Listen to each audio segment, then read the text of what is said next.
Hello students, आज मैं फिर आपको एक नया टॉपिक लेकर के आया हूँ। ये लाइन्स, एंगल्स एंड ट्रायंगल का टॉपिक है। इसमें देखा गया है कि एक फिगर जो दिया हुआ है एबीसी ट्रायंगल है और बीसी को प्रोड्यूस किया गया है। इसमें बीडी बाइसेक्टर है एंगल एबीसी का और सीडी बाइसेक्टर है एंगल एसीई का। तो ये ट्रायंगल, ये क्वेश्चन में क्या दिया हुआ है, in the given figure BD is the bisector of angle B and CD is the bisector of angle ACE. Find angle D in terms of angle A. यानी एंगल B का value A के term में निकालना है। तो हम कैसे करेंगे? ये बहुत ही आसान है, आप कर सकते हैं। ये आप लोग पढ़ चुके हैं कि ये ट्रायंगल जो होता है ना, ABC ट्रायंगल है और this plus this equal to this होता है ना। ये बात आपको पता होना चाहिए।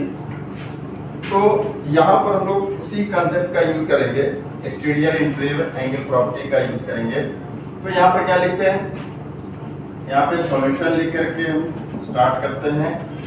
क्या लिखेंगे? Angle DBC plus angle D equal to angle DCE लिखेंगे, DCE। इसका रीजन क्या होगा, क्यों ऐसा हो? क्योंकि दो इंटीरियर एंगल का सम एक्सटीरियर अपोजिट एंगल होता है किसी भी ट्रायंगल में। तो यहाँ पर हम लिख सकते हैं, क्या लिख सकते हैं? DBC को हम लोग लिख सकते हैं हाफ ऑफ एंगल B, क्योंकि BD बाइसेक्टर है। Half of angle B plus angle D equal to DCE को हम लोग क्या लिख सकते हैं? हाफ ऑफ एंगल ACE लिख सकते हैं। हाफ ऑफ एंगल ACE लिख सकते हैं, क्यों? क्योंकि CD बाइसेक्टर है। अब ACE को हम लोग क्या लिख सकते हैं? ACE जो है ये ABC का इंटीरियर एंगल का सम है, इसके इक्वल में angle A plus angle B equal to angle ACE। तो यहाँ पर हम लोग क्या लिखेंगे? Half angle B plus angle D equal to, यहाँ लिख देंगे half angle A plus angle B। अब यहाँ पर हम लोग क्या करेंगे, आगे बढ़ते हैं।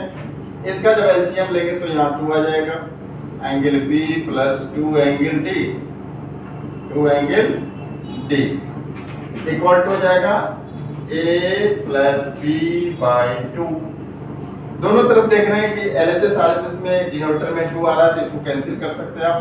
तो angle B plus 2 angle D equal to क्या हो जाएगा? Angle A plus angle B हो जाएगा।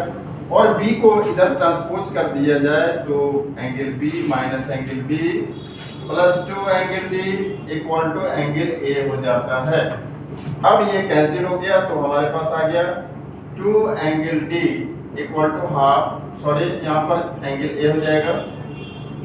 और आगे बढ़ जाए तो हो जाएगा एंगल D इक्वल टू हो जाएगा A अपॉन 2 यानी A बाई 2। तो देखें कि ये रिलेशन क्या बना रहा, D का वैल्यू A के टर्म में आया है। और अगर हम एक क्वेश्चन इस पे ले लेते हैं, एंगल A का वैल्यू अगर हमारा 45 डिग्री है, मान लीजिए angle A equal to 45 degree, तो इसी पे बैठा देंगे तो एंगल D का वैल्यू क्या होना चाहिए? एंगल D का वैल्यू हो जाएगा 45 डिग्री बाई 2, यानी एंगल D का वैल्यू हो जाएगा 22.5 डिग्री। हाँ, ये हमारा ये आंसर आ सकता है। तो हमने देखा कि ये अगर ये कंसेप्ट हमारे दिमाग में है, इंटीरियर एक्सटीरियर का प्रॉपर्टी हमारे दिमाग में है, तो हम कोई भी क्वेश्चन अगर एंगल A का वैल्यू दिया हुआ है तो D हम आसानी से निकाल सकते हैं, या D का वैल्यू दिया हुआ है तो A निकाल सकते हैं।